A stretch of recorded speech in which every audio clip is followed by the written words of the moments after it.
Hello, I'm Isaac Hayes III, founder and CEO of Fanbase. Listen to what I'm about to tell you. The window to invest in Fanbase is closing. We've raised over $10.6 million of our $17 million goal. That means there's room for less than 6,370 people to invest in Fanbase for the average amount. The minimum to invest in Fanbase right now is $399. That makes you an owner in Fanbase today. Go to startengine.com/fanbase to invest. Why? Because current social apps have taken advantage of users for far too long, with content suppression, shadow banning, harmful racist content, and no real tools for monetization and equity. Fanbase has over 1.4 million users and counting, allowing anyone to reach all their following and monetize their content from day one. Social media is the new TV, and whoever owns the apps that distribute that content have the opportunity to own potential billion-dollar companies. While big platforms with uncertain futures are failing to serve their users, Fanbase is stepping up to fill the gap. Don't wait until it's too late. Invest now, invest for yourself and your future. Go to startengine.com/fanbase and own the next generation of social media.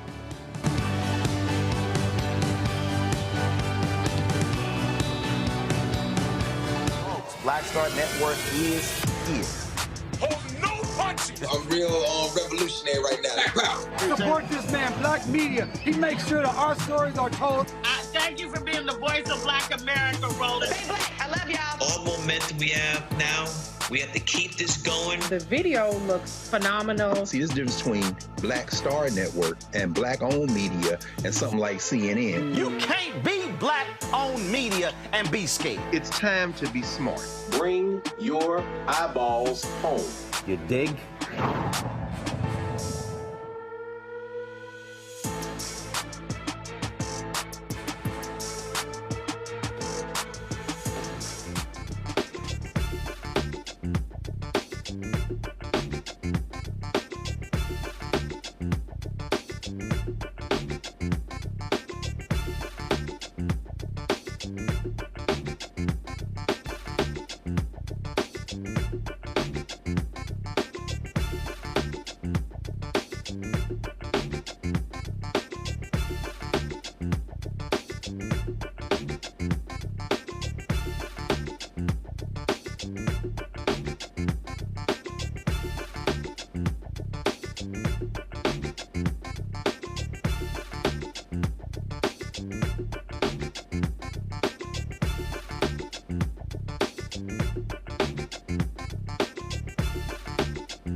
Wednesday, June 25th, 2025, coming up on Roland Martin Unfiltered, streaming live on the Black Star Network. The People's Union USA launching a week-long boycott of McDonald's, and some black franchisees, former black franchisees, say that boycott should happen. We'll talk with them right here on the show.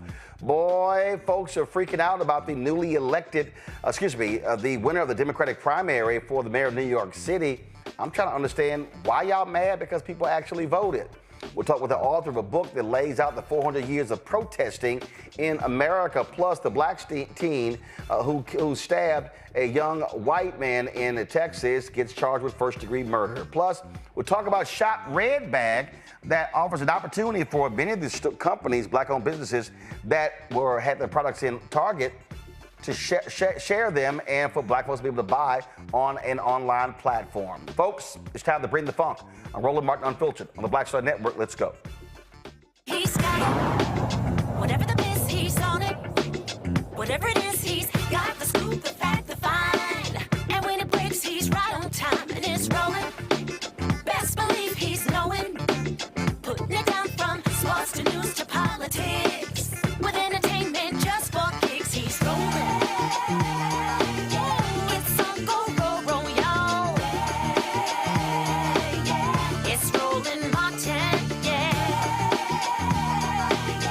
rolling with Roland now. He's funky, he's fresh, he's real, the best, you know he's Roland Martin now.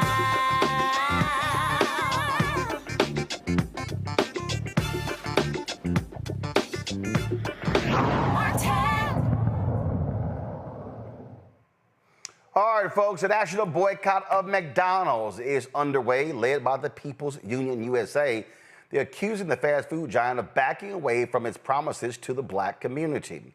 Earlier this year, McDonald's quietly scaled back key diversity initiatives, dropping its aspirational representation goals and removing a DEI pledge for suppliers. The company claims it's just shifting to a more integrated approach to inclusion tied to business performance. But folks say, the community say, they see it differently. Now, in addition to that, more than 40 former black McDonald's franchisee owners are already suing the company. They allege systemic discrimination, and they've now joined the boycott. The former franchise owners are calling on the company to keep its promises, renew its commitment, and do right by the black operators who say they were denied a fair chance at success. McDonald's insists its commitment to inclusion is unwavering and says the boycott's claims are misleading. The boycott runs through June 30th. Joining us now is Quinn Rollins, attorney for the plaintiffs, and Kenneth Manning, a former McDonald's franchisee. Glad to have both of you here. First and foremost, Quinn, how many different franchisees are you representing in this lawsuit? It's approximately 47, Roland, from all around the country, from Florida to Georgia, Illinois. It spans the gamut across the United States because they have a shared experience. And what is it that they are alleging? Yes, so we have multiple claims. The big claims are racial discrimination in contracting with McDonald's and racial discrimination in the leases they received. But ultimately, they are alleging that they were given stores that were less profitable in neighborhoods that they didn't necessarily prioritize, and they had unreasonable expectations about what these franchisees were able to do, had unreasonable expectations of timeliness. And some of that is because we argue and allege is because they were intentionally discrimination against franchisees because they were black, like Kenneth Manning. And when you talk and when they talk about in terms of what's being unfair, are they alleging that the company put them in difficult positions to succeed and provided better opportunities, better locations for white franchisees? Absolutely, absolutely. And the beauty of the court allowing, ultimately we believe they allowed this litigation to proceed. The franchisees that we represent, the individuals, will have an opportunity to explore all those white owners and create the evidence about the opportunities they received that our clients did not. Kenneth, where was your store or stores? Yeah, thanks for having me, Roland. My stores were located in two markets, in Montgomery, Alabama, We had 5 locations in that market. And then the next TV market was the Birmingham, Alabama TV market. So you had a total of how many franchises? I had 15. I did 15 stores in one night, Roland. I sold 3 of my restaurants to my brother, or at least 2 of the 3 to my brother. We were both in North Carolina at the time. And late 2009, early 2010, I did a deal for 15 restaurants in one night in both of those markets. No, 1 second. When you say 15 restaurants in one night, what does that mean? Yes, so I sold 3 restaurants on December 8th, 2009, and bought 15 restaurants on December 8th, 2009, in one night. That's correct. Okay. And then what happened next? Well, I picked up an additional restaurant. McDonald's called and asked me to help them out to avoid litigation from a white owner, actually, who was going to sue them in about 2 weeks. And McDonald's asked me to pick up this Centerville location in Centerville, Alabama, which I did sometime in 2011.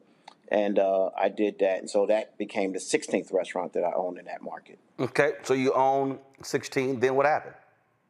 Well, I can tell you there was a deal that was offered to me when I took over the 15 restaurants. They would ask me to move up a rebuild of my West South location 4 years earlier than it should have happened, or that we agreed to happen in the contract, in the purchase and sale agreement, with the intent for me to receive another restaurant, the Hope Hall location, which is about 1.5 miles down the road. After picking up the 16th restaurant, I get another call from the QSC VP, the Vice President of Operations, and stated that he was not going to award me that store and that he was going to award it to a white operator some 40 miles away. Of course, I pushed back and said, that's not the deal that we had.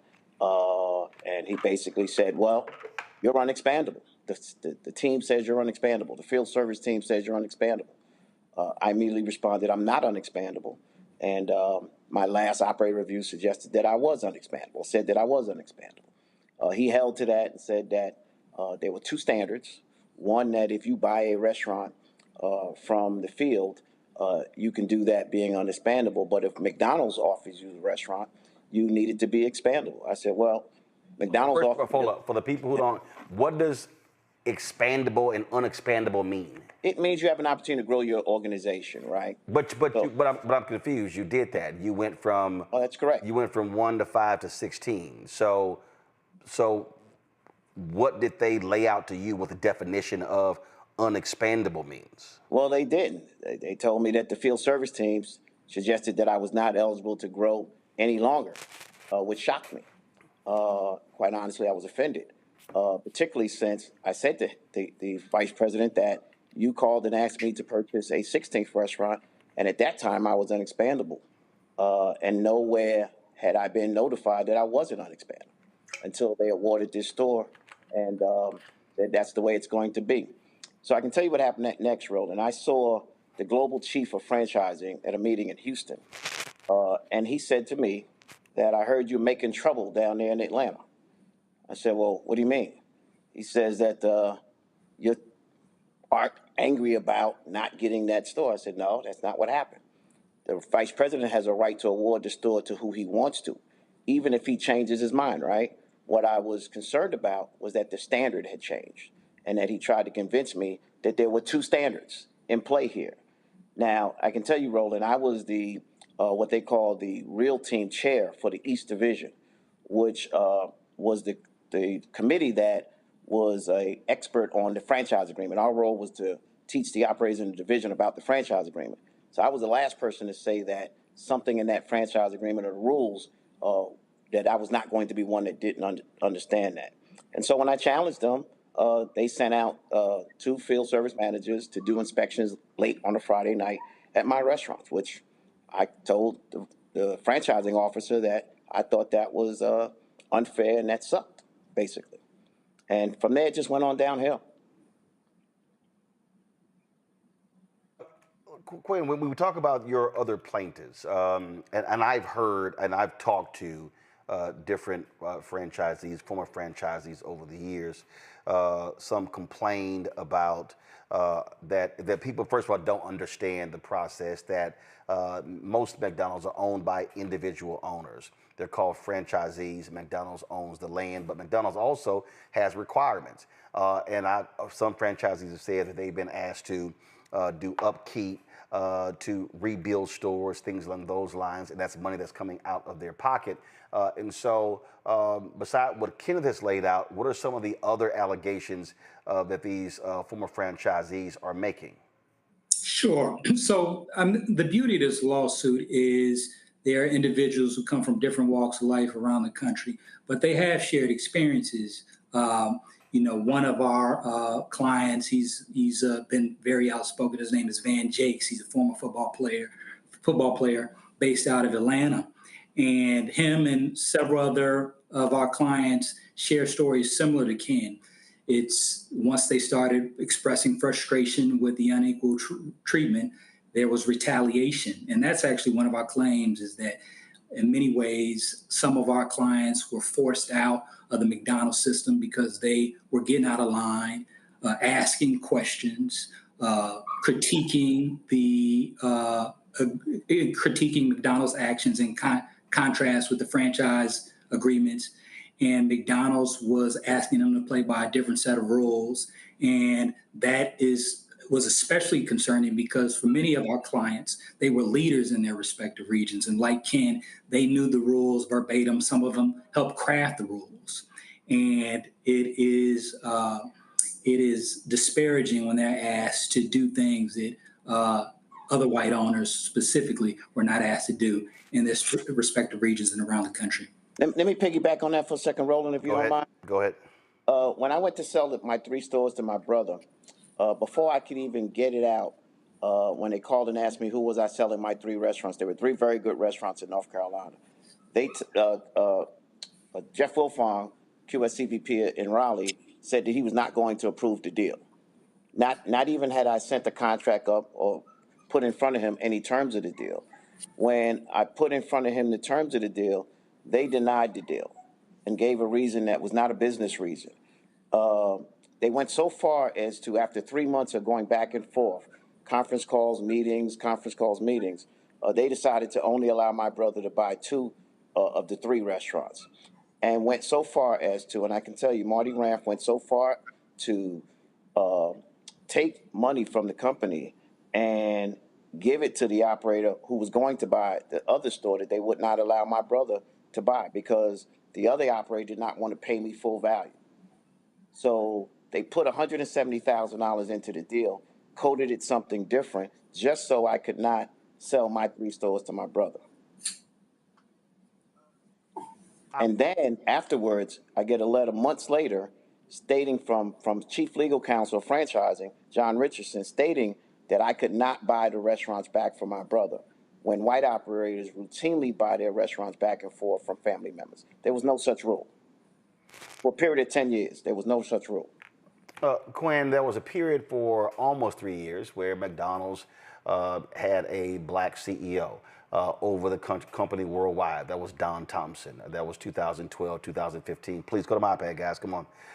And this is Don Thompson here. The board felt the stock price had not recovered, and so then he was replaced by Steve Easterbrook. Quinn, do your franchisees allege that the atmosphere at McDonald's completely changed post Don Thompson? I know there are others have said that there were a significant number of African Americans who were in senior level positions when he was the CEO, and ever since then, that has changed dramatically. Sure. I think that the respective clients have different views about their experiences with Don Thompson's leadership, but everybody shares a collective view that McDonald's is an institution, and it's only so much one individual can do.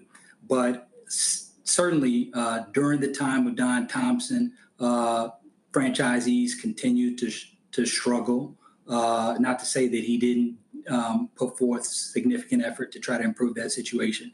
But since the leadership of Chris Kay and Easterbrook, there has been a dramatic decline in the number of black franchisees and experiences. And our clients like Ken Manning can speak directly to what their experiences were during those changes. Well, it is, so again, you have 47 folks who are involved in this particular lawsuit. And so certainly keep us up to date what happens next as it relates to your lawsuit against McDonald's. Thank you, Roland. Thank you, Roland, for having us. I appreciate it. Thanks a lot. All right, folks, I'm going to introduce my panel now, bring them into. First of all, before we do that, this is the statement that McDonald's released. It says, quote, as a brand that serves millions of people every day, McDonald's opens our doors to everyone, and our commitment to inclusion remains steadfast. We welcome honest dialogue with the communities we serve, but we're disappointed to see these misleading claims that distort our values and misrepresent our actions. Now, also, of course, not tied to this lawsuit, McDonald's recently settled their lawsuit with Byron Allen, where he alleged that the company was not doing business with him advertising-wise. And again, that lawsuit was scheduled to go to trial, and then it was settled. Full disclosure, McDonald's previously advertised with us here at the Black Star Network.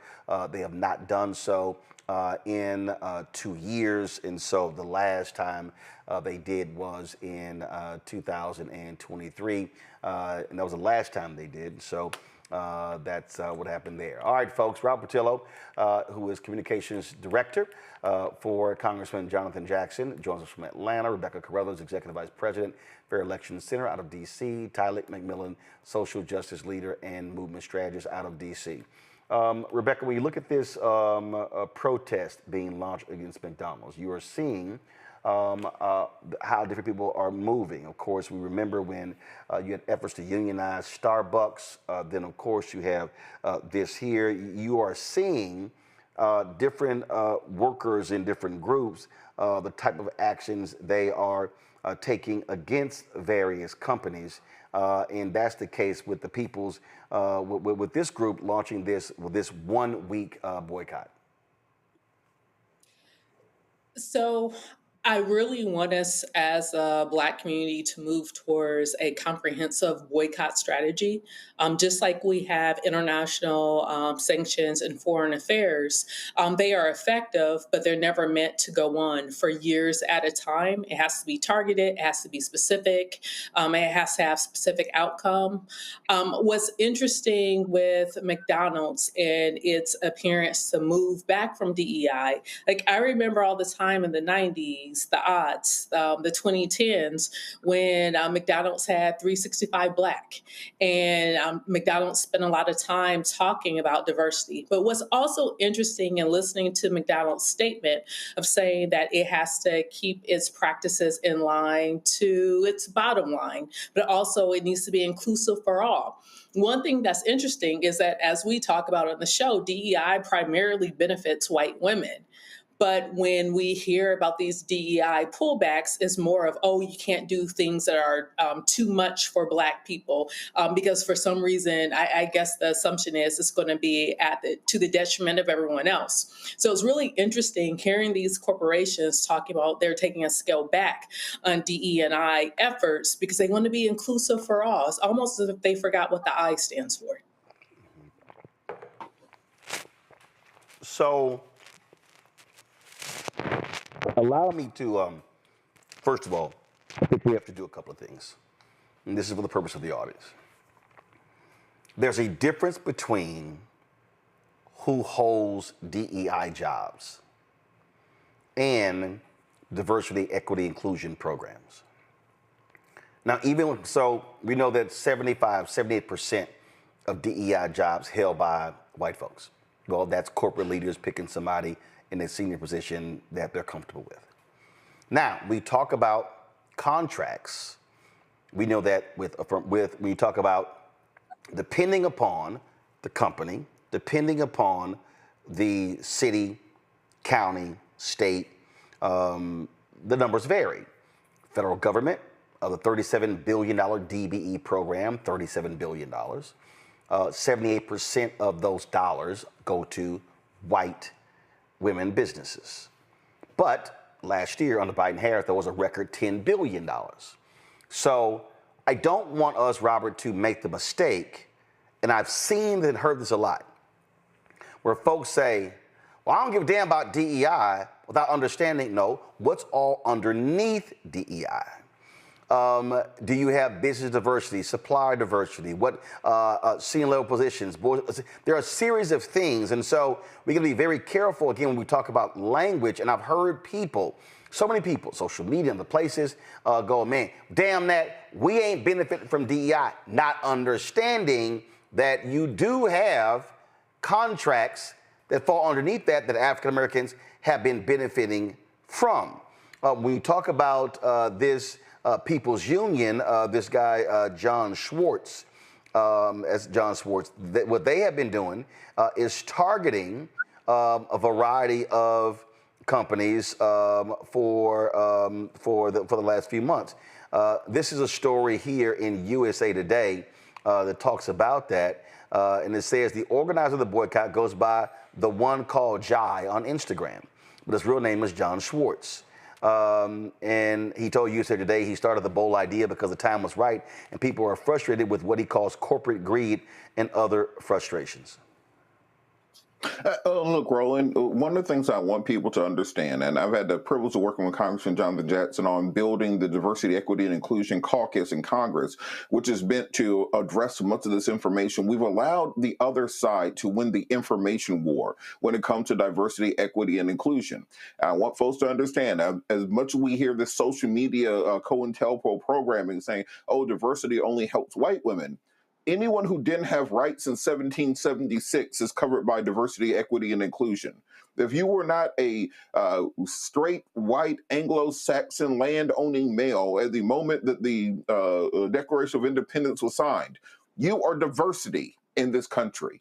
When we're talking about DEI, that means ramps for disabled people to get into buildings. That's diversity, equity, inclusion, and accessibility. When we're talking about veterans having the opportunity to learn how to code, having employment preferences after serving this country, that's diversity, equity, and inclusion. When we're talking about the EEOC, the Equal Employment Opportunity Commission, I've trained as a labor and employment lawyer. That goes away because that's part of diversity, equity, and inclusion. When they talk about getting rid of woke programs and woke federal departments, the fact that your boss can't come into your office right now, call you the N-word, and say, I'm firing you because you're black.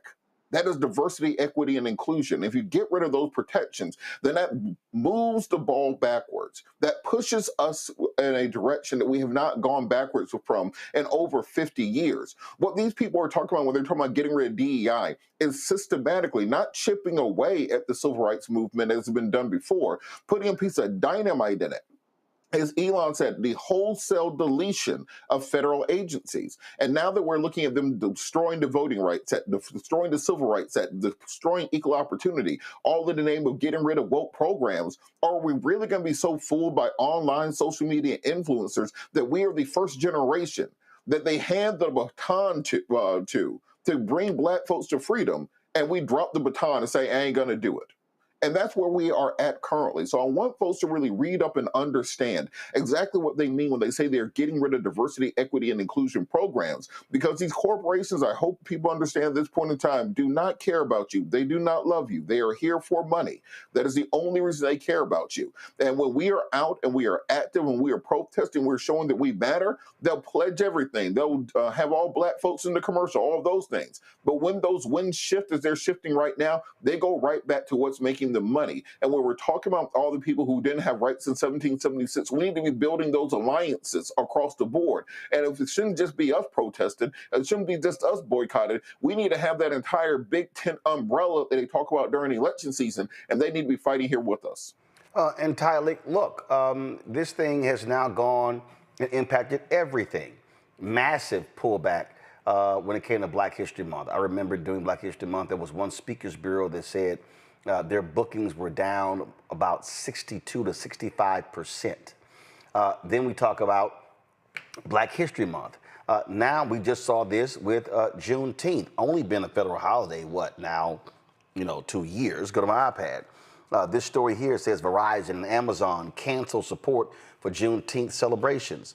And the story talks about all of these different companies that pulled out. In Denver, the annual Juneteenth Music Festival was cut from 2 days to one due to, quote, a sharp decline and corporate sponsorships.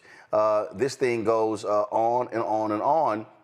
And so what you saw is look at the rise in its financial support for the Juneteenth in the Streets Festival in Santa Clara County, California, and it goes on and on and on. So here's the whole question: okay, what the hell does that have to do with DEI? So here's my question: okay, are these companies going to scale back on other holidays? Are they going to who they support? And so many of them are using Donald Trump and their conservatives attacking DEI as a way for them to say, cool, we're now good. We can get rid of all these programs. We don't have to support these initiatives. We don't have to advertise with black-owned media. We don't have to do any of this stuff. If it involves people of color, we can just do whatever the hell we want. That's also a huge part of this pushback from lots of folks. Yeah, absolutely, Roland. I couldn't agree more with the panelists. You know, the fact that they're pulling away is a clear message of where they stand at. And as we say, you know, equity is not a slogan; it's a standard. And I think, you know, these companies are showing where their standard is. And even as we look at McDonald's in this conversation, you know, where their target audience is particularly to our communities, it isn't just symbolic that they're retreating from their investments, but they're quite frankly signaling that racial equity can be sacrificed. And I think even as we have these conversations around boycotting, whether it's Target or Amazon, we really have to look at our spending dollars and see where, you know, where those investments are going and how we can really control our dollar and control the market. Yep, indeed. All right, folks, got to go to break. We come back. Man, why are all these people hot and bothered because a Democratic assemblyman won the primary last night for mayor of New York City? He's a socialist. I'm trying to figure out why people are tripping, because don't Republicans call all Democrats socialists? We'll deal with this next, right here on Roland Martin Unfiltered on the Black Star Network. Hi, I'm Dr. Jackie of A Balanced Life. Think about the men in your life and ask yourself these questions. Who are their male role models? Who can they turn to for advice to learn about what manhood is all about? On our next show, we talk about why male mentoring is so important to men of all ages. Actor Dondre Whitfield leads an all-star cast and panel to answer these and many other probing questions. A woman can't teach you how to be something that she's not. That's on the next A Balanced Life with Dr. Jackie on Black Star Network. Hello, I'm Marissa Mitchell, a news anchor at Fox 5 DC. Hey, what's up? It's Sammy Roman, and you are watching Roland Martin Unfiltered.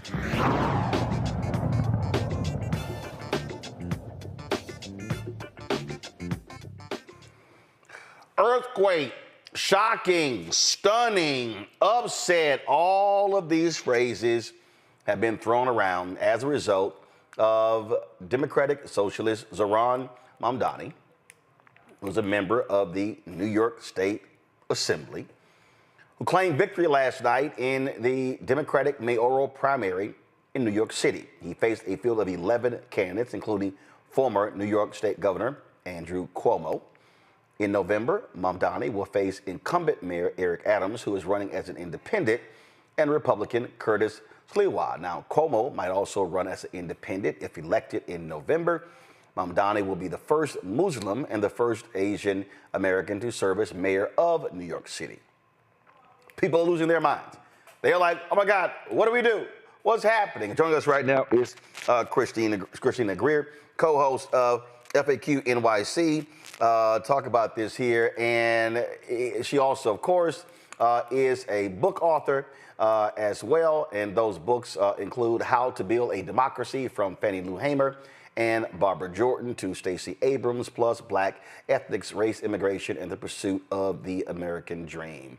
And also co-author of Black Politics and Transition, Immigration, Suburbanization, and Gentrifications. What that means, she got a lot of books, y'all. All right, so let's get to this. Here's what I found. I've just been looking at the tweets today and going, I'm confused why y'all so mad. I saw, let me find it. First of all, Wall Street's been losing their mind. Here were some of the idiots on CNBC who were just, oh my God, what do we do? Listen to this. Gotham. Have you seen what Batman is up against in Gotham and what the guy running for mayor is up against? That's what it reminds me of. They're taking Wall Streeters and make him walk out onto the ice in the East River as and then they fall through. Yep. I mean, there is a class warfare that's going. So what's happened here, I think, is the rich type. There's a division within. Yeah, what the hell they were talking about? I just don't. They were just sitting here, they dumping them in the water and I mean, that's literally what it sounded like. So, and plus that dude who was talking, a huge Donald Trump MAGA supporter. Here is CNBC host David Faber being extremely petty, extremely ridiculous. So listen to this with his conversation with Jim Cramer. Watch this. It is not the closing of a steakhouse that David Zaslav likes to, and you like to go to. Well, you and I have had dinner there a few times. Yes. And you and I are going to recreate that place. The rent's too high. You know what? The new mayor, potentially, of New York is going to freeze the rents, and everybody eats for free, so they don't have to worry. Really? Yeah. But how about the rich? No. Do they get shot? No, yes. They get taken away. Are we kulaks? Yes, they get taken away. We have to go. In 23? We have to leave now. But everybody else, there he is. Mamdani. Maybe he's more moderate winning than we the think. Democratic primary for mayor and potentially the successor of Eric Adams. That said, there's still a general election to come here in New York. By the way, of course, we're here, we talk about it, but we are talking about a $2 trillion economy. It's not nothing. It is a, he wants to get the rents down. One good way to do it is to stop all business and drive everybody out. That'll bring the rents down. That's a very good point. Right? Go to Jersey, where I am. Yeah. All right. Christina, what the hell? Why are these folk freaking out? Because it's been a very long time since we've had a candidate who's been able to articulate a vision so concisely about wealth distribution and a more equitable New York City. And so his campaign was very clear about free buses, affordable housing, grocery stores in particular boroughs, because he is an active member of the Democratic Socialist of America. What I think a lot of Democrats underestimated is that there's so many New Yorkers who are struggling. They are willing to take a chance on new ideas. And Cuomo, who many elected officials backed, current elected officials, past elected officials who weren't even in New York City, decided to double down and support Andrew Cuomo because they assumed that he would win. Andrew Cuomo ran a coronation. He did not run a campaign. He said very little. He participated in no forums. He only participated in 2 debates and 1 or 2 interviews, and that's it. Because Andrew Cuomo knows New York State, but he doesn't really know New York City, and he hasn't lived in New York City for several decades. And so Zohran Mamdani had an amazing ground game. He had thousands of volunteers. In many ways, it looked like he was the only person running in the city for several months. And he was able to have a huge groundswell of people who had a vision of a city that they could actually afford. And there are a lot of people who are not just since COVID, but even before COVID have been struggling financially. And he's presenting solutions. I honestly, Roland, I thought that the election would be one of 2 ways. Because there's so much chaos at the top of the government in Washington, D.C. with the Trump administration, I thought that some New Yorkers would want a status quo election, such that when things are uncertain at the top, you just want to sort of have things stay the same at the local level. But Zohran Mamdani awakened something in a lot of voters. That's what I keep hearing from people who supported him and ranked him #1, in the sense that because there is so much chaos and uncertainty at the top of our government, they were willing to take a chance on someone who had bold and new ideas, who said, we actually don't have to live with the status quo. You don't have to vote for someone who's 67 years old, who would have been the oldest New York City mayor in the history of the city, who, has his own corruption probes, who has his own Me Too, several over, almost a dozen women accused him of sexual misconduct. We don't actually have to have elected officials with this amount of baggage. And so it feels very 2008 Barack Obama. There's this inspiring message, there's hope. The difference is Obama wasn't a progressive.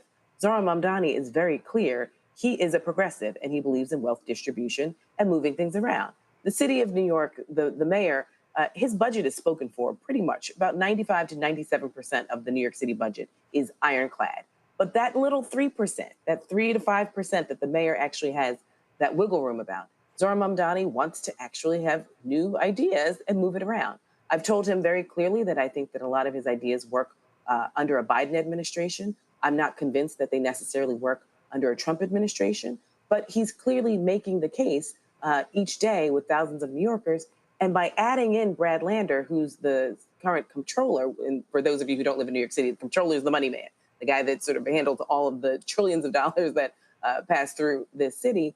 By teaming up with Brad Lander, it does feel like 2008 Obama and Biden, where you have this young upstart who doesn't have a legislative record, but he's not actually running for a legislative position. He's running for an executive position. And he's teaming up with an elder statesman who has been elected citywide, who can serve as an advisor and essentially someone who co-signs and says, I know actually about some of the finances and how to move money around. And I will help this young sort of inspiring candidate be the best mayor that he can be. So what I did, we had Michael Blake on. I think we had another candidate on.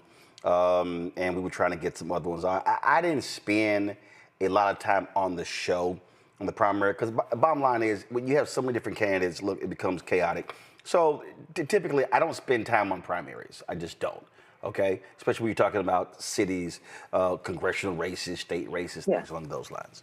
But I was following this. And so here's the thing to me, guys, thank you. What are we doing? Thank you. Stick with the two-shot. Here's what I didn't understand. And I'm following this here. He ran a campaign. What he did was he focused like a laser on his message. I saw a lot of the ads, and I was like, damn, that's a damn good ad. Good ad. What you just laid out, he really went after young voters. It is a fact that young voters, millennials and Gen Z, are being impacted financially a lot different than baby boomers and Gen X. There's been lots of frustration. And what he did was he talked to people who had checked out of the process. So what he actually did is what many of us have been saying to Democrats: you need to appeal to people who no longer believe in a system. And here is someone who they said, man, I like what he's saying. I like how he's saying. He was extremely locked in on TikTok, on Instagram. He was running a real campaign. So I'm just trying to figure out why all these people are freaking out. Maybe it's because the conventional wisdom is always, oh no, Cuomo, well-known, lots of money. Bloomberg dumped millions into his campaign. Guess what? He's going to cakewalk, as opposed to, no, he got out-campaigned. Yeah. I mean, Roland, you're so right. I mean, we know that Bloomberg dropped $8.3 million on the books. There's always money off the books, too. DoorDash, Bill Ackman, Bill Ackman, the architect behind getting rid of Claudine Gay at Harvard, who's also the best friend of Whitney Tilson, who's also a candidate for mayor. Zohran Mamdani ran a campaign. He was one of the few candidates that you even knew was running for mayor. And I think youth in this instance does help. His use of Instagram and TikTok and social media and inspiring young people definitely helped. His stance on the Middle East was not with the pack and the herd. In the second debate, when they were all asked where they would travel right after they became mayor, everyone said Israel except for Zohran Mamdani. He said, I'm the mayor of New York. I should probably stay in New York and get my job done. And he was pressed constantly, and sort of given this label that he's an anti-Semite just because he wouldn't say that he traveled to Israel in his first place. So, I think a lot of people really respected the fact that he stood up for some values and principles that he has. And again, younger people skew a lot more progressive on the Middle East questions and the quandaries that are happening there. And then, I think, Roland, when you have someone like Andrew Cuomo who just runs a coronation, and it's, I have the money and I have the big guys and I'll win, without a real message, without connecting to voters. And sadly, Black voters oftentimes can be cheap dates, especially those who are older. Andrew Cuomo promised nothing. He did very well with the Black community because many people love and respect his dad, because he's a known quantity, because there was an assumption that he would win. You see a lot of Black electeds in New York City lining up behind him. But moving forward, I'm always curious as to how four groups will behave. And that's the business community, the real estate community, the labor unions, and the Hasidic community. And depending on how those four groups break, that will give us a clearer indication as to whether or not Zohran Mamdani has a fighting chance on November 4th, or if we will see the business and real estate community circle back around the block and go with Eric Adams, because they invested a lot of money in Eric Adams. But here's the deal, though. When you're running, you put together coalitions. So this is the New York Times right here. They broke down, first of all, folks, we don't have 100% precincts reporting because you got to remember they're still accounting because of ranked and all that sort of stuff like that. July 1st, we'll have a proper account. But here's what's amazing. You listen to all those hacks on CNBC. Oh my God, they're going to be leaving New York City. The neighborhoods with higher incomes, he won. He demolished Cuomo in those neighborhoods. So the folk with money in New York City clearly wasn't scared of the socialists. Middle income residents, 47% was, again, now granted, 49% of the precincts reporting there, 24% with higher income residents, but it was a higher percentage gap between Cuomo and Mamdani on higher income residents. Lower income residents, Cuomo won by 11 points. College graduates, Mamdani beats them by 17 points. White residents, he wins +5. Hispanic residents, he wins +7. Black residents, Cuomo +17. Asian residents, he is +16. More renters, that was a huge issue. He was +14. That is what is called a winning coalition. And again, that's how you win. You don't. What Cuomo tried to do is appeal to Jewish voters, appeal to anti-Muslim voters. He tried to do a foot dance with Trump, not as bad as Eric Adams when it comes to the whole immigration issue. Whereas this guy, if you just look at how it was constructed, it was, and also Bernie Sanders, this is called identity politics, how you target different groups politically. But this is called how you construct a winning campaign. Like, I'm just sitting here watching these people going, what is wrong with y'all? Right. Study what actually happened. But Roland, I mean, this is a classic case of, Andrew Cuomo hasn't lived in New York City since he was 19 years old. So he doesn't really know the city. And so he came in relatively late very late actually to the campaign, and just thought that money would be the thing. And what he didn't realize is A, the city has changed. B, there are a lot of, wealthy New Yorkers. They're not super, super rich. They're not, mega millionaires, but they recognize that making sure that people have a place to live, a place to work. It's that old sort of adage. Also, because you need workers. Well, also, Roland, you need workers. But also, when we think about the French Revolution, right? If you starve the poor, they have nothing left to eat but the rich. And so I think a lot of people recognize that you can't sort of starve sort of certain classes in this city. Right. Because many of them will not be able to leave. And so what happens, right? I mean, many New Yorkers still remember the late 70s and early 80s before David Dinkins was elected, when crime was rampant and you saw, thousands of murders a year. I also think, for me, and this was part of the reason, besides the Me Too stuff, besides the corruption, besides the antiquated messaging of which there was very little, but for me with Andrew Cuomo, the reason why I was against his candidacy is because, Roland, I was convinced that if Andrew Cuomo got into office, and there's still a possibility because he's still on an independent line, that he and Donald Trump have known each other for almost 5 decades now. And they've had their ups and downs. But there clearly has to be a meeting point of the two of them. Obviously, the power dynamic has changed several different times over the course of their relationship.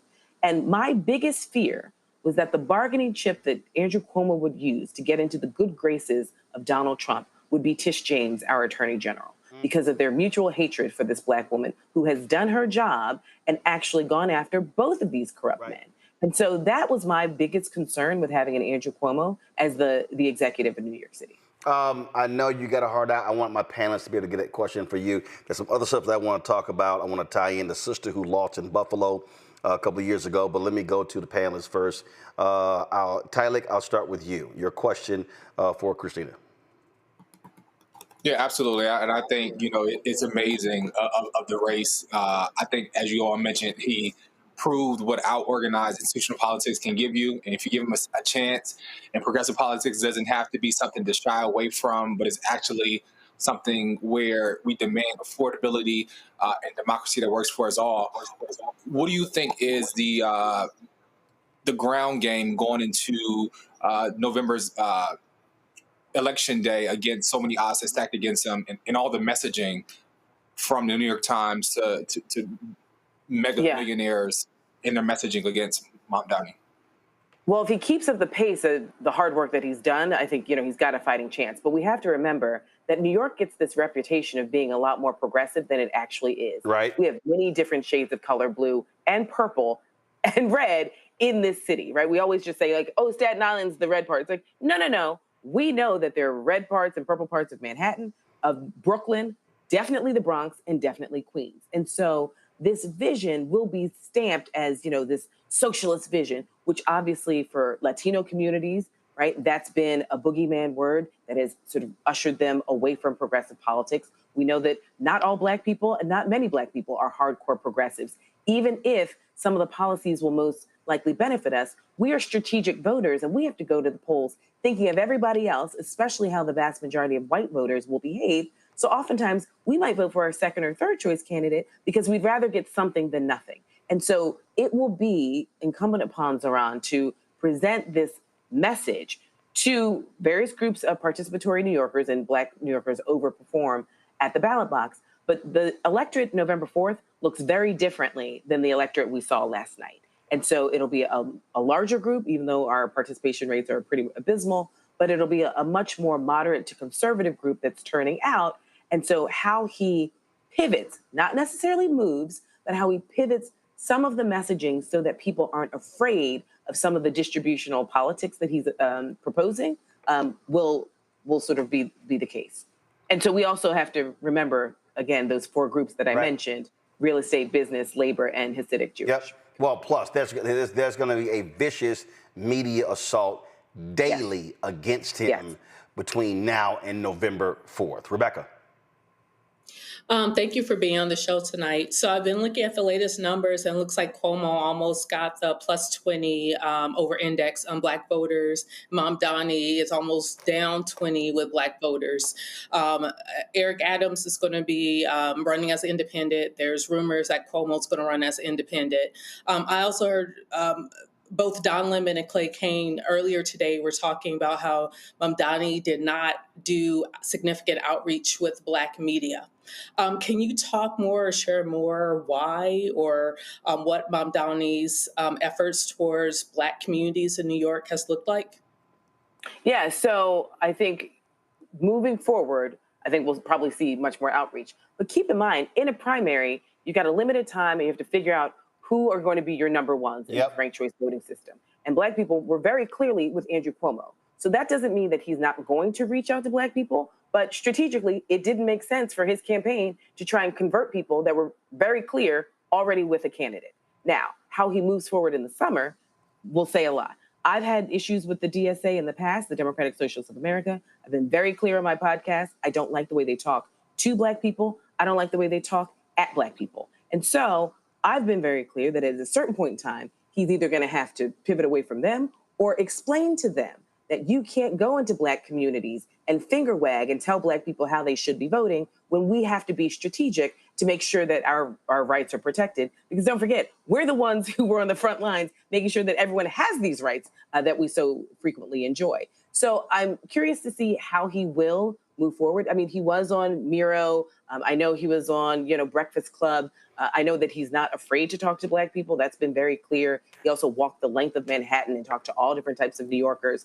I am curious to see who will be in his volunteer corps. But part of those numbers that you're seeing is because Andrew Cuomo essentially presented it where it's like, I have Black people on lock. So when you have a very limited time to get across the finish line, that's not the time to convert Black people.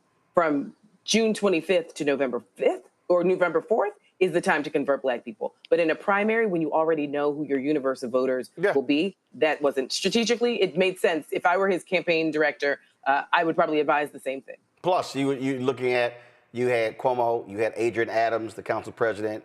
You had Zellner Myrie, you had Michael Blake, Right, you had Adrian Adams, and you had Cuomo, who's getting all the endorsements from everyone from Al Sharpton to James Clyburn. Yep. There you And go. nothing of the local elected members of Black elected members of Congress and the State House. Robert. I think what's playing out in New York is very much what's playing out in the party writ large nationwide. Kind of this battle between, are we supposed to pick the safe kind of establishment pick or really push forward a strong progressive agenda? What lessons can the rest of the country learn from this race about just, as the young folks say it with your chest? None of these euphemisms, none of this MAGA light that we're hearing from much of the Democratic Party. Like, just look, say what you want. We're going to legalize prostitution. We're legalizing weed. You can what's wrong with just saying the things that people actually agree with? And will Democrats learn that might be the way to win elections, by giving people what they care about? Right, but here's where it gets complicated. Because our tent is so large, there are several Democrats who do not believe in those issues. And so, but we're still in the same party. So I don't know if this particular election is a mandate. Let's just say, hypothetically, Zohran Mamdani is successful on November 4th. I don't know if this particular election is a mandate for the larger party writ large. Now, there are a lot of Democrats who are saying, why are we just Republican light? Why are we constantly moving to the middle and essentially acting like George H.W. Bush Republican, right? Because the Republican Party has moved so far to the right, we can't even recognize them. But then there are other Democrats who want to be progressive. And then there's a third category where they like to sort of slide across the scale because they recognize to be calcified in one camp or the other doesn't make sense. So it will be interesting to see. I was on a radio show in NPR this morning. Zohran Mamdani was on right before I was, where he said, Michael Bloomberg had some good ideas, which I had a lot of smoke for Michael Bloomberg, the 12 years he was in office, but he actually did have some good ideas. He protected our watershed. We have some of the best water in the city of New York, which keeps us and millions of other people safe. So, the list goes on, but there's some progressives who don't want to hear that at all. And then there are other folks who would say, well, obviously, if you're progressive, you have to be open to working with people who aren't so calcified and rigidly just like you in your ideology and your politics. And that's, I think, the real hard question for Democrats, because we are so diverse under the big tent of the Democratic Party label. I'm going to go real quick because she has to go. Go. Sorry, just real quick follow-up. What do you say to young voters when they see the MAGA side of the aisle and they ain't compromising at all? They're not finding middle ground. They're not playing 3D chess. They're just saying what they want to do in it. And we were telling our young people, like, well, we're going to say what we believe in. We just got to paint it up and lie a little bit so people believe you. Like, how can we motivate a generation to get behind us when the other side is coming direct and we're kind of doing the Barry Sanders side to side? But keep in mind, the MAGA people, they're a small percentage of the Republican Party. It's just they've muted the rest of the party. There are a lot of Republicans who do not believe in the MAGA agenda. They just don't have the backbone to say anything. I think the difference with Democrats is that we actually have very differing ideas at times. My job as a professor is to actually get people inspired to be in politics. And what is really harmful is when you see millionaires and billionaires actually putting in a lot of money in these super PACs to make sure they just try and snuff out an energetic campaign and an energetic candidate before they could even get any traction. And so that's part of the bigger issue where we have a big money problem, just like Republicans, but Democrats have a big money problem where if you're not part of the establishment, we just want to sort of put in a lot of money to make you go away. And that is not helpful for the future of the party. Well, also, I just want to remind people, and I keep saying this, and it drives me crazy, Christina, and let me get this in before you do go, and that is, and for all the people, y'all, I've been trying. Y'all been telling me not to cuss. I've been trying not to cuss. So I'm going to give y'all a 5-second trigger warning right now, so turn your audio down. So this is for all the people who are saying, oh my God, Dems nationally are in danger because of what happened in New York City.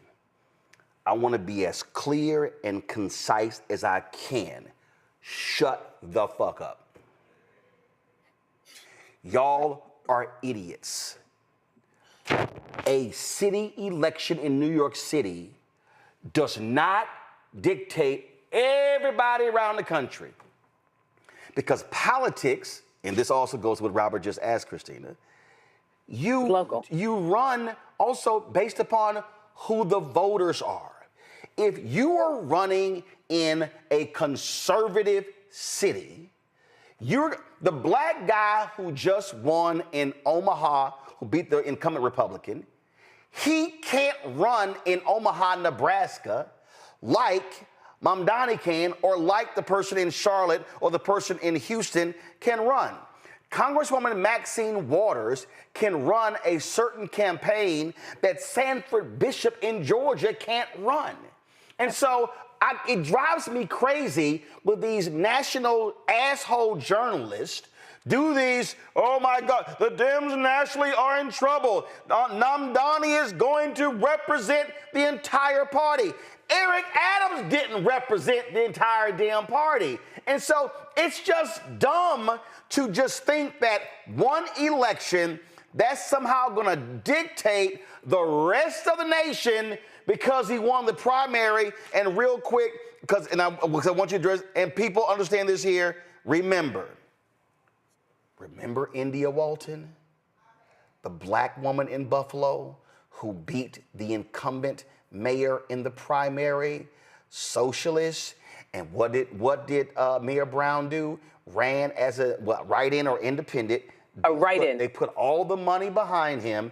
He beat her in the general, and so, folk, pump your brakes. She won the primary, didn't win the general. Mamdani has won the primary. Don't mean he's going to win the general. It's a lot that's going on, but Christina, it is grating on me. This Well, we have a long road. Dictating the whole nation. Right. We have a long road to November. I think I keep telling people, first of all, we need to see what the numbers look like on July 1st when we have show and tell, to see where Cuomo was, to see what communities supported and did not support him. But there will be a very long campaign, an arduous campaign going into November 4th. And all politics is local, especially New York, because we have, so many people and so much diversity. I mean, also, Roland, I really appreciate you letting me come on to talk about this, because the number of bad takes I've heard today about New York City, because most people, just because you live in New York doesn't mean you know New York City politics. And many people know national politics, but New York City is its own beast. Many people don't know that you can run on multiple party lines, right? Andrew Cuomo ran on the Democratic line in the primary. He also has his, fight and deliver party, right? Mamdani, if he hadn't won, there was a conversation that he might run on the Working Families Party. He might still run on the Working Families Party line in addition to the Democratic Party line. So there are a lot of nuanced conversations that a lot of people don't understand, and we will hopefully have more nuanced conversations moving towards November 4th, so people aren't confused as to why the business community would rally behind Eric Adams.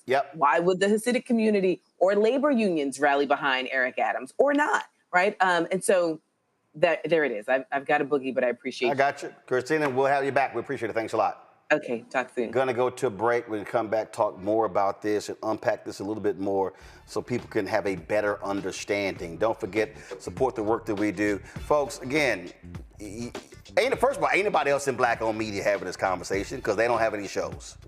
I'm just being straight up. Okay? So they don't even exist. All right? Rebecca about to follow her chair laughing. Come on, Anthony, you miss it. Anthony, you got to be quicker than that. Come on, hit it. But it's true. It's true. Ain't nobody else they ain't doing nothing. Okay? Out of all the black cable networks, no news shows. BT got a monthly show, and that might get cut with the announcement of layoffs today. But the other digital folks, they ain't got nothing. Griot, Essen, everything, Black Enterprise, nope. Not all of them. So we are speaking to the issues that matter, giving you depth and context and nuance that they're not going to talk about. So join our Bring the Funk Fan Club. Cash App, you can utilize the Stripe QR code. You see it right here. If you're listening, just simply go to blackstarnetwork.com. Also, PayPal, R. Martin Unfiltered, Venmo, RM Unfiltered, Zelle, Roland at RolandSMartin.com, Roland at RolandMartinUnfiltered.com. And of course, send your check and money order, make it payable to Roland Martin Unfiltered. P.O. Box 57196, Washington, D.C., 2003 7-0196. Back in a moment. This week on The Other Side of Change, Juneteenth. It's a day about blackness. It's a day about freedom. It's also a day about talking about justice delayed. And we are not in the business of justice being denied to us. So stick around. We're going to talk all about the case for reparations. The push for reparations is not just an economic project, it's a moral project. So if we want to live up to the ideals of this foundation, then reparations has to be something that we pursue. Only on The Other Side of Change on the Black Star Network.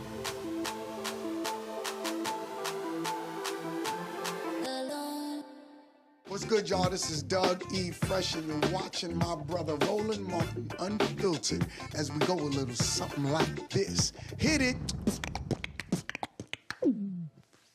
It's real.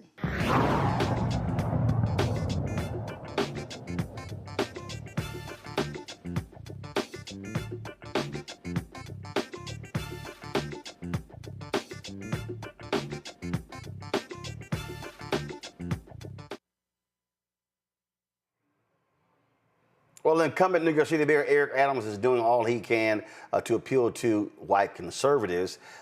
Expect to see more of this. He was on Fox and Friends this morning as they were operating as campaign surrogates for Eric Adams. Listen to this.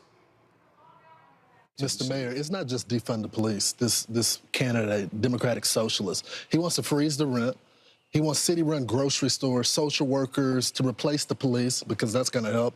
He wants $60 billion of debt fund for affordable housing. He wants free buses, no cost for childcare, baby baskets for newborn, and a $30 minimum wage. How can someone vote for this? He's a snake oil salesman. Mm-hmm. He will say and do anything to get elected. Think about this for a moment.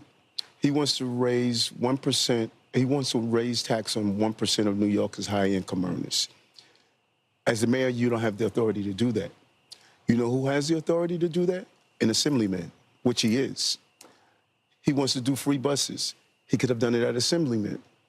He doesn't understand the power of government and how you must making sure you improve your economy, raise the standard of living, and this is what we've done in the city. And I'm looking forward to being on the campaign trail and showing New Yorkers we can't go backwards.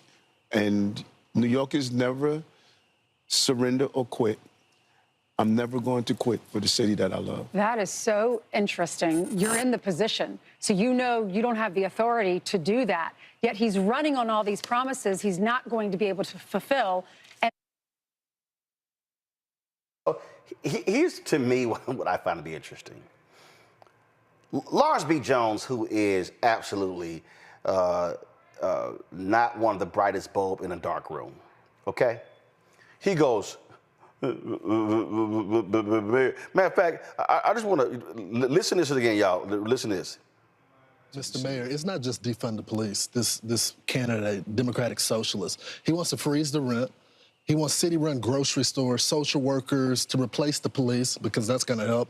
He wants $60 billion of debt fund for affordable housing. He wants free buses, no cost for childcare, baby baskets for newborn, and a $30 minimum wage. How can someone vote for this? How about they did? See, this is what I find to be absolutely stupid. All of these people are angry and upset because people actually voted. So let me just remind you how this works. You announce you run for office. You declare your candidacy. You launch it. You campaign. Election day, people vote.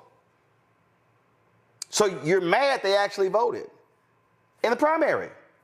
Well, guess what? People then are going to have an opportunity to vote in the general election in November 4th. I can't stand these MAGA people. But guess what? They voted. Other people sat on the couch, they didn't vote. Let me explain to y'all how this works. If you get more votes than the other person, you win. And if that person's people vote and your people don't, then you don't have a chance at winning. The crazy thing to me, Rebecca, they're mad that people voted the way they wanted to vote. I don't live in New York City. I pop in, I pop out. I got no interest in living in New York City. Too many rats, too much trash. It ain't me. Also, I like grass. I ain't trying to see all that concrete, okay? That's just me, all right? But they voted. So clearly there was something a lot of people liked about Mamdani. For anyone in the audience, if you've been to New York City lately, or even been to New York City in the last 20 years, it's expensive. And people who live in New York, there's a few things that they want. They want affordable housing. They want affordable childcare. They want affordable transportation.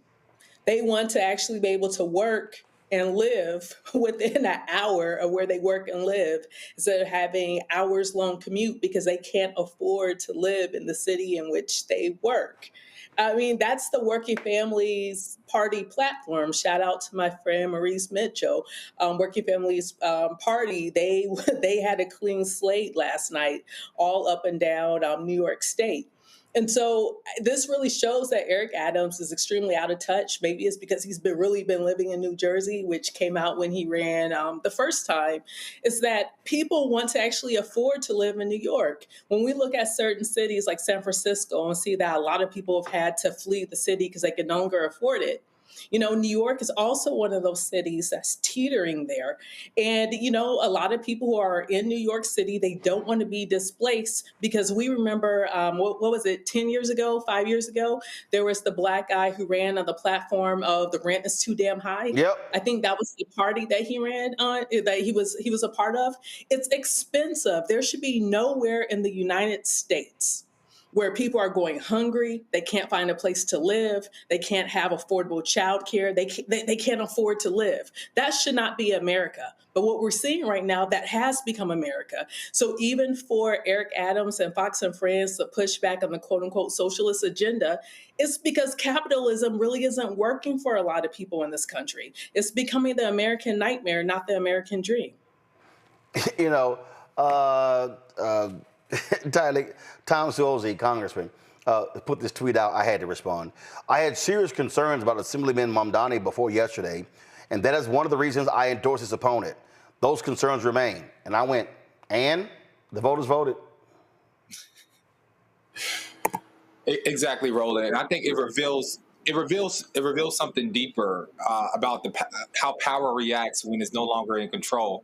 As you said, New York City voters, especially young, working class, and communities of color, they chose their candidate who reflected their realities, which was housing justice, transit equity, anti-policing platforms. We talk about how ICE is invading the city. But when those candidates win, as we see here clearly, political establishments and media don't call it democracy. They call it chaos. And I think what we saw here was people they voted for themselves, and that's what democracy looks like. Democracy looks like when people go out and vote their interests. And the outrage isn't about voter turnout or misinformation. It's really about finally showing up and shifting the narrative, and that's exactly what the candidate did in yesterday's election. So, Robert, Larry Summers, who was the former president of Harvard, he worked for Obama, one of his over economic advisors, whatever the hell he did. Okay, I don't know what the hell he did. So this was his tweet. I am profoundly alarmed about the future of the DNC and the country by yesterday's New York City anointment of a candidate who failed to disavow, quote, a globalized the intifada slogan and advocated Trotskyite economic policies. I fear it is evidence that our party is following the most problematic aspects of Britain's Labour Party. It didn't work there and it won't work here. Harvard and other universities' moral weakness after October 7th in condoning hateful, anti-Israeli, and even anti-Semitic rhetoric and activity opened the Overton window in ways that contributed to yesterday's outcome.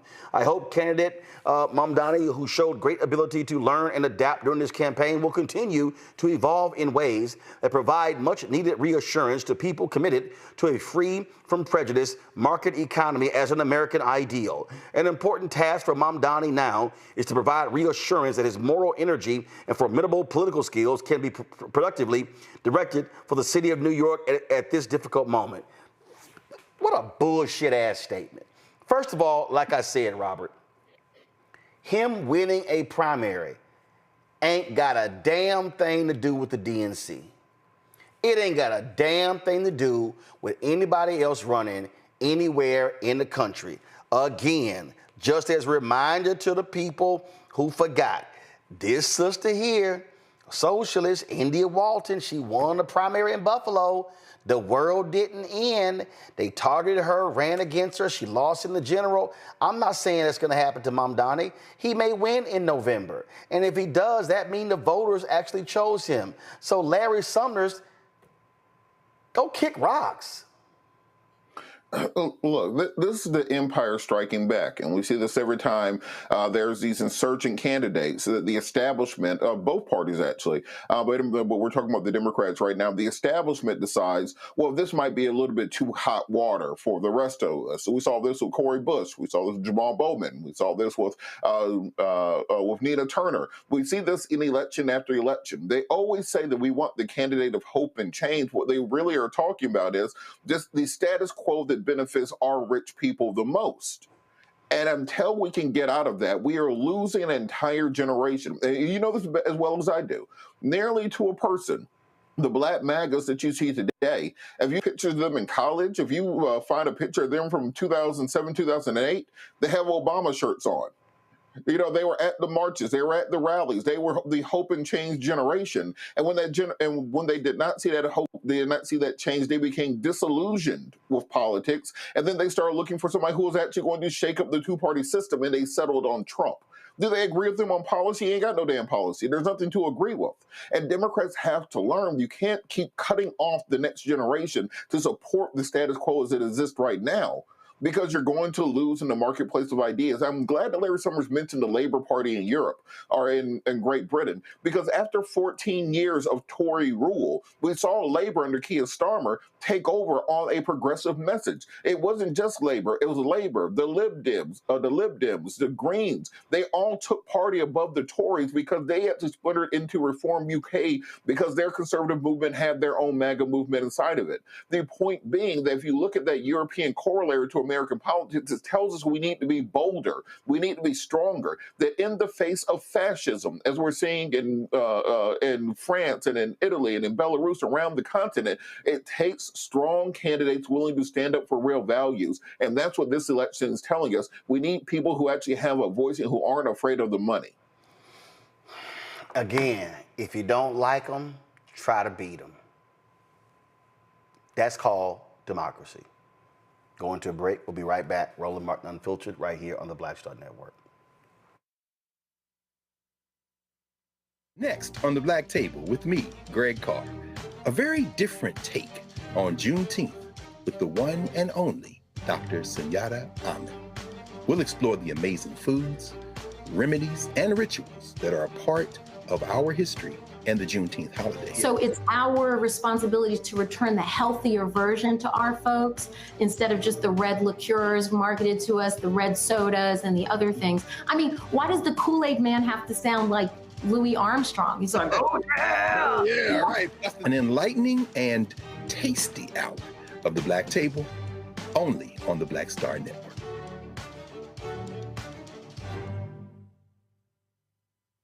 Hi, my name is Freddie Ricks. I'm from Houston, Texas. My name is Sharon Williams. I'm from Dallas, Texas. Right now, I'm rolling with Roland Martin, unfiltered, uncut, unplugged, and undamn believable. You hear me?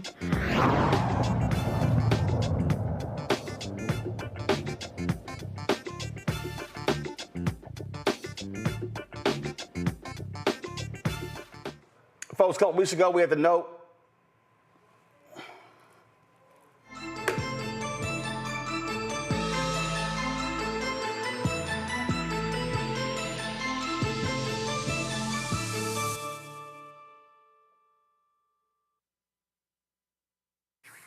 Folks, A couple weeks ago, at the No Kings protest, took place in the country. Others are being planned right now. At the top of the show, we talked about the boycott happened with McDonald's. There's a history of protests in America. It's real. My next guest has a new book out that lays all of this out. And so let's go. Gloria Brown, she's the author of A Protest History of the United States. She joins us right. Guys, can y'all please show the graphic? I need to see her book. Show the graphic. Thank you very much. Thank you very much. Here we go. So, author of A Protest History of the United States. Gloria, thanks for joining us. First and foremost, why'd you want to do this? Because there have been so many people who had given up their lives and livelihoods through protests, and they do all the sacrificing, and we take advantage of what they've done, and then people forget all about them. And also, I wanted the new generations of protesters to learn the strategies and what went into making movements happen, as opposed to believing that protest was ineffective and they just given it up and only have like these, emotional protests, and it's over and say, oh, it didn't work because I didn't see change happen within 24 hours. I was reading this one story. This was after the death of George Floyd, the murder of George Floyd. And this one brother was like, well, man, politics ain't nothing. I ain't voting, but I'm going to protest. And I'm like, protesting and not voting, your ass just going for a walk. There are people saying, I'm going to protest, but they don't really understand that there is a very strong history of protest. And I always like to say the 8-hour work day came through protests. So what the laws are on the books, the Constitution ratified in 1789, the Bill of Rights in 1791, the 14th Amendment in 1868, those are words. What made it happen was litigation, legislation, and protest, or it would still just be nice words on paper. So people need to know that in order to vote, you're voting for something. Somebody's going to create laws. What do those laws mean if they don't have a reality behind them? The protest makes those laws into a reality to fit our lives. I think as you lay out in the book, when you take the time to understand protest, it wasn't about a singular event. There was a strategy. And that's the thing that drives me crazy when I see people and they say, hey, we're having a protest. And I'm like, okay, why? What's the purpose? What's the plan of action? What are you going to protest this Saturday? What are you going to do on Monday? That's what drives me crazy. And it's because it doesn't give the forefathers and mothers of protest any credit for all that went into it. I had the chance to go to Selma about a month or so ago. That's part of their 60th anniversary of the March Across the Edmund Pettus Bridge for voting rights. Those elders were high school students who took classes every week on nonviolent protests and philosophy and practice and tactics, who was going to get arrested, who was going to bail them out. This wasn't just a one and done. They did this for weeks over time while they were in school. So we need to understand it. The TV shows show one protest and then everything changes, when it took years for us to get voting rights. Absolutely. And so explain, folk, that there's also an art to protesting. There's a process here. It ain't just, hey, let's just roll out there. Some protests, for example, when George Floyd was murdered, there is an emotional impulse to go out and get that frustration out of you. But protests over time, if we look at it, whether or not it's protests for the labor movements, for women's rights, for racial justice, it's a strategy in which people decide where they're going to protest, how long they're going to protest, and then, like you said, what is the message? Because you're trying to persuade thought. You're just not trying to have an action. The action is supposed to lead to people being persuaded to your side. And that's why Martin Luther King was such a magical person when it came to protest. He knew how to use the media. He knew how to have strategies. And if one strategy didn't work, you had to tweak it for another one. There was so much more that went into it than people are seeing just watching these clips on television. Go to my panel. Robert, you're first. Thank you so much. Thank you so much for such an outstanding work. And as someone who's been active in the movement since I was about 17 years old, I think you're spot on when you talk about the way we educate people about the civil rights movement in particular, and the workers' rights movement, etc. I always said this thing on my radio show that it's almost like we teach it as a fairy tale, that one day Abraham Lincoln woke up and he decided to have lunch with Martin Luther King, and then they got on the Underground Railroad and rode to Washington, D.C. to do the I Have a Dream speech. And then Barack Obama came out and they all shook hands and racism was over. That's how they teach Black history in America. Can you really talk about the need for us to educate this next generation on the levels of work that went into planning Selma, that went into planning the Montgomery bus boycott, that went into planning the first march on Washington, etc., so that they will see that this is not a quick, I'm going to send out one tweet, I'm going to change my profile picture to Black in solidarity, I'm not going to go to Target this weekend, but it has to be part of a sustained movement. And you're so right. It has to be part of a sustained movement, but there also has to be a vision for where people want to go.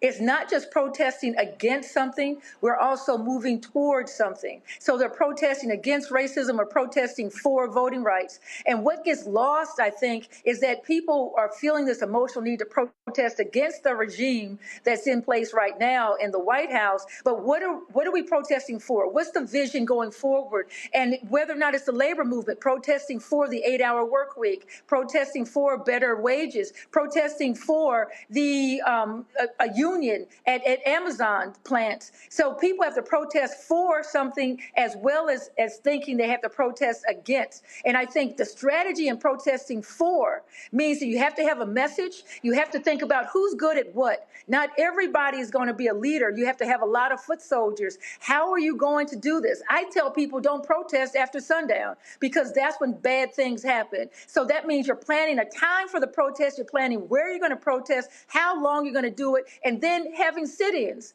Why not use the sit-in? That hasn't been used in a long time. And I say, well, maybe sit in at Trader Joe's, sit in at these places in which protests are supposed to disrupt and inform and move towards something. So there were so many things that were going on. And as you said, the way they write the story today and have the movie version of it, people are wondering if they protest once, why isn't change happening overnight? Rebecca. Thank you. I'm concerned that 47 is going to incite social unrest, especially as we start to go into the heat and the height of summer. What are ways in which our community can stay safe if they choose to exercise their right to protest? I'm glad you asked that. These are all brilliant questions. One of the things that happened after Kamala Harris had her election stolen, because I still believe there was voter suppression there that was not investigated, was that the onslaught of this regime was to instigate, was to have the shock and awe of all of this legislation through executive orders, and with the sense from the first term that they were going to use the National Guard. And I told people months ago he was going to use the National Guard, but in his first term, he said he was going to use it in South Chicago, the South Side of Chicago, against us, because Black people are the target. It just so happened that you had that uprising that took place in LA. That was not as large as it was made to seem, but you know, all that you saw that happened in LA, I think is supposed to be targeted toward us. So my main concern becomes, as we look at the summer, people are saying, I'm tired, I don't want to protest. If we protest, that we're going to be injured. So we have to be very careful that when we rise up in ways that are structured so that it's not an instigation, but they're going to use anything as an instigation. I'm telling you that right now. And that's why the planning for it has to be is during the day, that people have the telephone number of attorneys, that the attorneys are not at the protests, that if we're going to be arrested, there's a plan to how we're going to use the arrest. And nonviolent philosophy has to be something that people want to do, not something we're just supposed to do because we're Black. But I think if we're not part of the protest, as they say, if you're not at the dinner table, you're probably on the menu. And the protests I've been to, our issues are not there at all. And I'll give you this example. When that helicopter and the plane collided in Washington, D.C., and he said it was DEI, no one stood up for us. And that's why I said I've got to be a part of a protest on President's Day, because with other people from New York City, New Jersey, to say, you've got to do something. We've got to not be erased, because we're being erased right now. So it's difficult to balance out. Being quiet means that we get erased. How do we get our voices out there and stay safe? That's why I said it has to be during the day. It has to be much more planning than you saw in Los Angeles. That was just like this emotional outburst.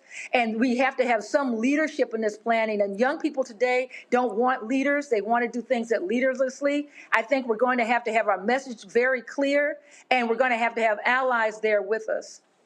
But on that particular point there, I think is critically important. And I get this idea of leaderless protesting, but I'm sorry. Somebody has to lead. So you have to have a hierarchy. You have to be able to give orders. And I think that was one of the problems with Occupy Wall Street.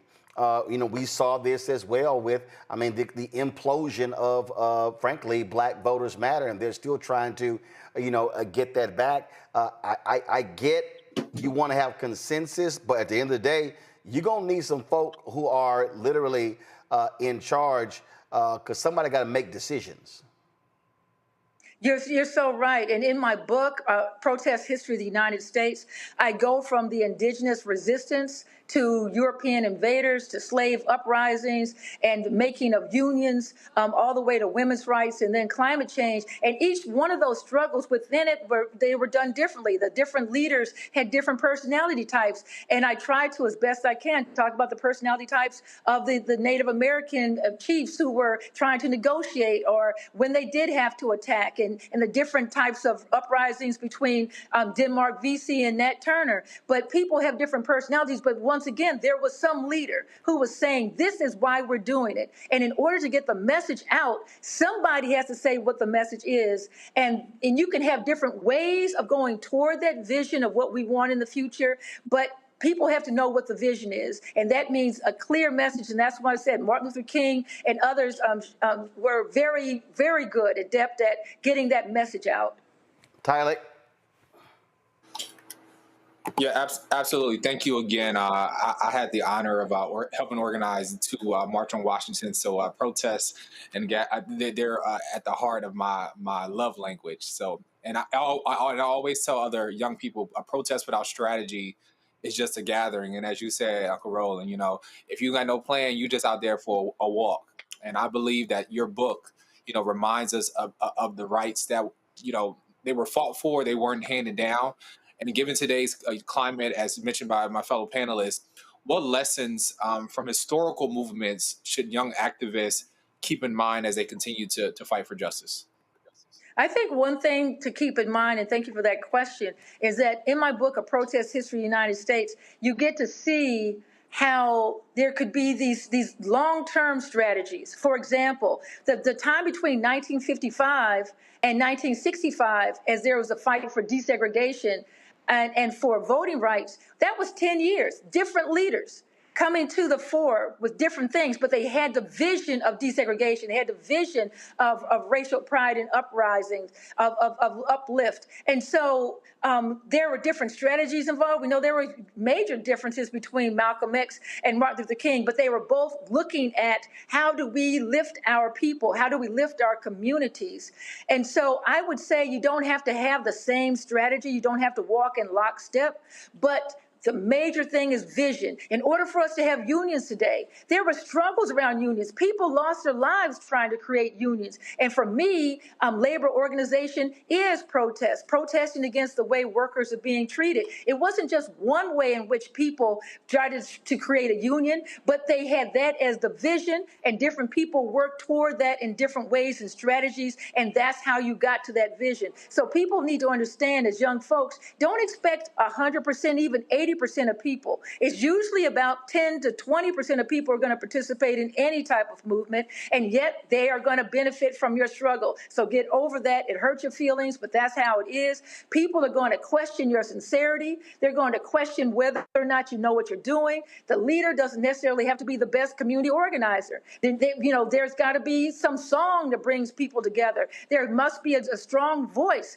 There are so many different ways in which talents need to be distribute it so that you have a movement. It can't just be one person. We look at Martin Luther King, but there were many, many people who were involved in that movement to go forward. So different strategies, different personalities, a vision, and understanding the distribution of work so that you don't mind being a foot soldier. Everybody can't be the chief. Some people just have to be foot soldiers in this. So when you think about all of that and know that's not going to happen all at once, there are many things that may go forward, but it's 2 steps forward and 1 step back.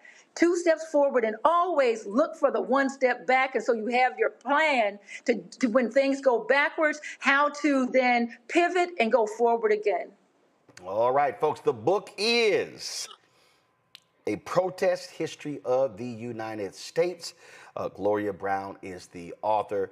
Gloria, we certainly appreciate it. Thank you so very much. Good luck with the book. Thank you, sir. All right, folks, as a reminder, Monday we'll be broadcasting live 11 a.m. from the steps of the U.S. Supreme Court when Bishop William Barber of the Poor People's Campaign, Repairs of the Breach, will hold their Moral Mondays in D.C. at the Capitol. They will have moral witnesses united against an immoral budget. They'll be gathering at 9 a.m. at Lutheran Church of the Reformation, and then they're going to be marching to the Supreme Court, holding the news conference there. They, of course, you see right here, the clergy is being asked to wear full vestments of their faith tradition. And again, it begins all at 11 a.m. We're going to be live on Monday morning, so y'all stay tuned right here to the Black Star Network. All right, got to go to break. We come back. We're going to talk about a website that is a shopping place for a lot of these black companies that have products in Target that are being impacted by the boycott. We'll talk to the founder of that next. Folks, don't forget to support the work that we do. Join our Bring the Funk fan club. Your dollars make it possible for us to do the work that we do. If you want to contribute via Cash App, use the Stripe QR code. You see it right here.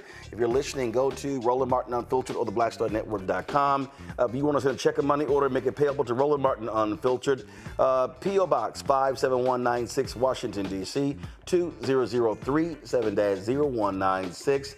PayPal R Martin Unfiltered, Venmo RM Unfiltered, Zelle Roland at RolandSMartin.com, Roland at RolandMartinUnfiltered.com. We'll be right back. If we don't stand up for Medicaid now, in spite of my honorable military service, the Senate will kill my child. I want the people that are trying to take this away from us to put yourself in our seats. Congress people, you got free health care paid for by the people. And then you don't want the people to have the same thing you have. That is sick, and we must challenge it. This bill will deny millions of people the health care that they need. This is policy violence. And we won't be silent anymore. This week on The Other Side of Change, Juneteenth. It's a day about blackness. It's a day about freedom. It's also a day about talking about justice delayed. And we are not in the business of justice being denied to us. So stick around, and we're going to talk all about the case for reparations. The push for reparations is not just an economic project, it's a moral project. So if we want to live up to the ideals of this foundation, then reparations has to be something that we pursue. Only on The Other Side of Change on the Black Star Network.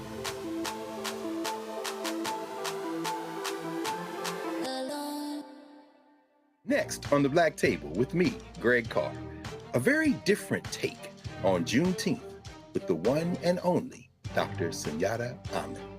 We'll explore the amazing foods, remedies, and rituals that are a part of our history and the Juneteenth holiday. So it's our responsibility to return the healthier version to our folks instead of just the red liqueurs marketed to us, the red sodas and the other things. I mean, why does the Kool-Aid man have to sound like Louis Armstrong? He's like, oh yeah! Oh, yeah, right. An enlightening and tasty hour of the Black Table, only on the Black Star Network.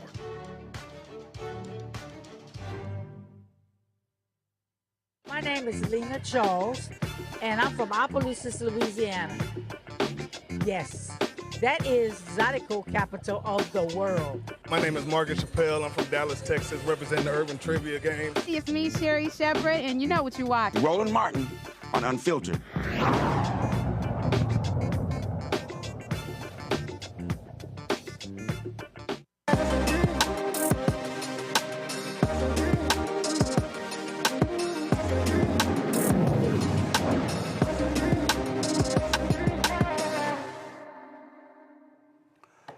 Folks, the boycott against Target continues, but that is going to obviously impact the black-owned businesses with products in Target. Well, Sisters Media has come up with an idea to help folks navigate that and help those businesses. They've launched Shop Red Bag. Again, Shop Red Bag.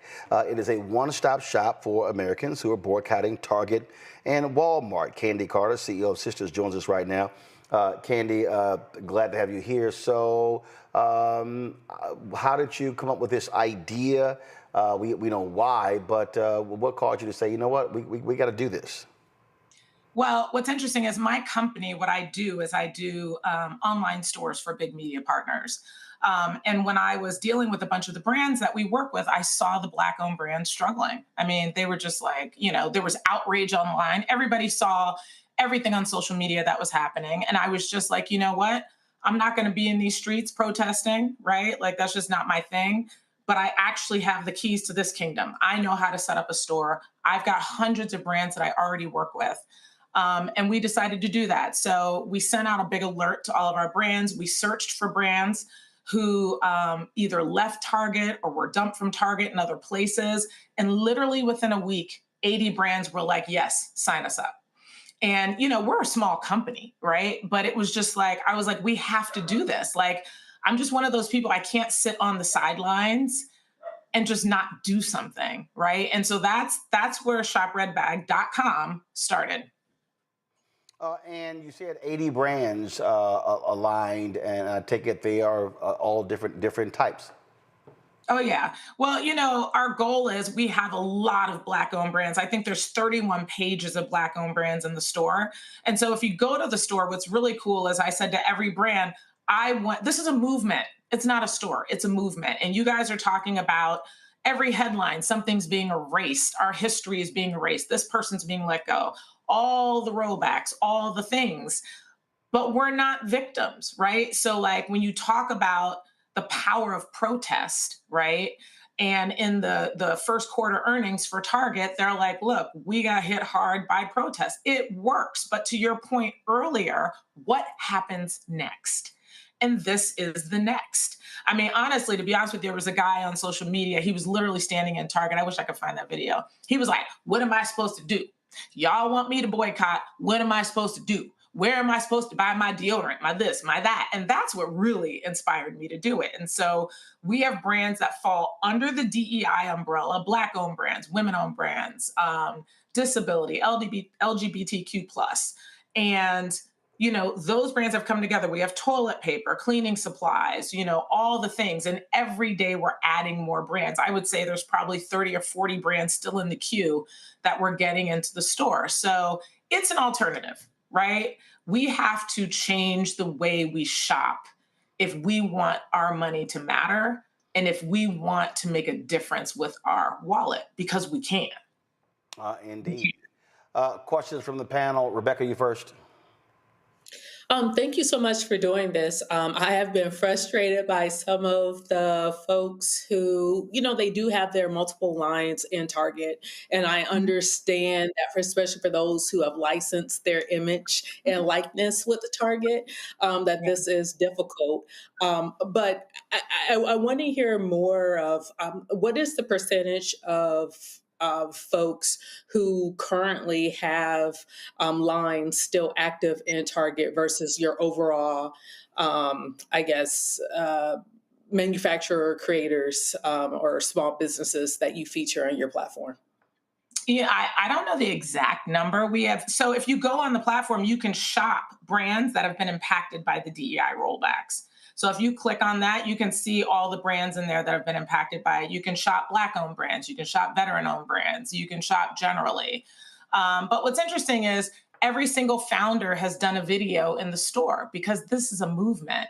So if you go on the store, you can literally click on the videos and listen to the founders talk about their, you know, their journey, how the DEI rollbacks have impacted them. I think what people don't think about, and this is what a lot of founders told me, it's not just not having shelf space. There's no longer programs to teach people how to get into retail. There were people who had started deals or were promised entry into large retailers and it just ghosted, went away, right? And then there's the folks that were in retail, spending all this money to promote their brands, and they weren't being promoted. That's a whole nother story. So I just think in the next, like in these times, right, we have an opportunity, especially Black folks, with the amount of money that we spend, we can see that boycotting stores is hurting them. So where does all that money go, right? That's what Shop Red Bag is. It's like, make a commitment to make your dollar matter. Your wallet is your weapon. If you're not the person who's going to boycott, if you're not the person marching down the street, this is a way that every single time you spend money, you can uplift the community. We all need to grow. We all need our economy to grow during this time. And we have nothing but opportunity. Tyler. Yeah, thank you so much. I like that you said everybody has their role. Always say everybody can't bring the potato salad to the cookout. That's You got to know what your role is. So thank you for highlighting that. My question would be, what advice would you give to young Black creatives building businesses rooted in purpose, but just not for profit? What would your advice be for them? Well, it's interesting because do it. Just do it. Like, I'm just a doer, right? I have a son with special needs. 6 years ago, I'm like, he has no friends. So I started a foundation, and it's called We've Got Friends. And now we serve hundreds of families throughout New Jersey. I'm just a mom. I'm just a business person. And it's like, if you have an idea, do it. I always tell young people who work for me, like, we're in meetings, and I'm like, listen, I don't care who the idea comes from. If it's good, we're doing it. So just do it. I mean, it sounds cliche, but it really isn't. Now, let's just break it down. Do one thing every day. You know, I always say too, let your day job finance your dreams. Don't quit your job, but just do one thing every day towards that thing that you do and see if it works. You know, but I think a lot of people get paralyzed by, you know, the idea of it, the fear of it, and then they just never try it. But you'd be surprised how simple things can be if you take all of that fear away and just go, okay, what's the one thing I can do today? And on that point, one thing Reverend Jackson would always say is that we can't just boycott, we have to boycott also. Meaning that we have to invest in buying things in our own community. And what you're doing is outstanding around that. And this really dovetails into the previous conversation when we were talking about this history of protest and this history of Black activism, because what many people forget is that during the Montgomery bus boycott, people didn't just not ride the bus. They were paying their friends and neighbors and church fans and community people to get them back and forth. When we say we're not going to your lunch counter, we didn't just starve. We were going to Big Mama's lunch counter. You put money in her pocket. How can we get the influencer economy to understand that if we are all putting our creative minds together and our creative outlets together, then we can go. If Black folks had gotten behind Roland 7 years ago, when he got started on this, as opposed to diving in now, then this would be rivaling any of the big networks. So what do we have to do to kind of break through that almost post-traumatic slave syndrome where people think, well, it's not given to me by a white hand, then I shouldn't want it? You know what's so funny? Roland is the best example because I'm like, you own the Black audience in news in America. You own it. To your point earlier, nobody else is doing it. So if millions of people can follow Roland, right, on this network, then millions of people can shop at Shop Red Bag and stay out of. Here's my thing. If you knew somebody didn't like you, right, didn't want you in their circle, no, you wouldn't be jumping out the bed to run over to their house. Think about how hard Americans work for their money, right? We got headaches, we're working weekends, we're so tired, we can't do anything. And you really want to spend that hard-earned dollar with people who don't care about you? It's just mind-boggling, right? And so, you know, we're actually going to New York tomorrow to talk to young people, to really just talk to people about what matters to you, right? And I think now more than ever, I think people are really assessing, like, how important is it for me to spend my dollars with people who actually care about me, who actually believe in what I stand for, right? Because I don't think we can just frivolously throw our money around anymore. I don't think it's fair to us. It's not going to be helpful to us. And the only way, to your point, that we can grow really over the next 4 years is to do it together. And we just have to come together. Yeah, and coming together also means being consistent. You know, I tell people all the time, you know, on March 4th, when we did the State of Our Union coverage, we had 250,000 people watching us live. It was amazing. 250,000 watching live. Well, if I look right now, you know, we're sitting there, we've had almost 4,000 tonight, but if we're hitting 200,000 every night, we literally are rivaling all the cable networks. We're rivaling those shows. And what then happens when those folks, and so when they, to your point, learn about Shop Redbag, learn about shopblackstarnetwork.com, learn about these things, now they are buying products at a faster rate. And so what I keep saying is, and you know, in one of our promos, Jeff Carr says, bring your eyeballs home. We have to understand, wherever our black eyeballs go, our money follows. That's right. That is absolutely right. And so, you know, for shopredbag.com, we are adding brands every day. We have a section at the bottom. If there's a brand that you love, tell us about it. We'll put them in the store. You know, we're adding in like 30 SKUs of like shoe racks and, you know, things for to strain your vegetables, like all the things, right? And so keep checking in. We're doing all kinds of things, but the idea is this is an alternative, right? And everybody, the woman who had the book, it was such a great point. Like, you just go out there and protest, and literally everybody was like, so what are we supposed to do now? Like, what are we supposed to do? You know what I mean? And so for me, I'm like, all right, let me be part of the solution. I'm not going to get on social media and just complain. I'm just going to do something. And so now we have all of these brands and more brands coming in. And they're all, and like I said, if you listen to these guys in the video, they're passionate.